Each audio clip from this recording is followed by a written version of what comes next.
কুমিল্লার নাঙ্গলকোটে রোপা আমনের চারা চুরি করাকে কেন্দ্র করে দুই পক্ষের মধ্যে সংঘর্ষ, বাড়িঘর ভাঙচুর, লুটপাট ও হামলায় উভয় গ্রুপের 10 জন আহত হওয়ার ঘটনা ঘটেছে। মঙ্গলবার রাতে উপজেলা মৌকরা ইউপির তিলিপ দক্ষিণ পশ্চিম পাড়ার আব্দুল গফুরের বাড়িতে ঘটনা ঘটে। আব্দুল গফুরের স্ত্রী মনোয়ার বেগম বলেন, বাড়িতে আসি লোক নিয়ে আঙ্গ দুয়ের লুটপাট করে কাটি ছিঁড়ি রতন চলে গেছে। 200-150 মানুষ লই আসছে।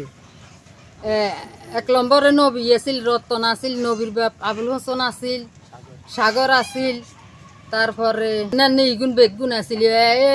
27টা জন ইয়ে না আছে, আরগুন রাস্তার সেদিকে ওদের হাতে লাঠি, ছোটাক, দা, কুরেল, কিরিস একবারে দিছে। আমার স্বামীরে মারছে, আমার ছেলের হাত ভাঙি গেছে, আমার নাতিন জামের মোবাইল নিছে, লাইট নিছে, হেরে মারছে।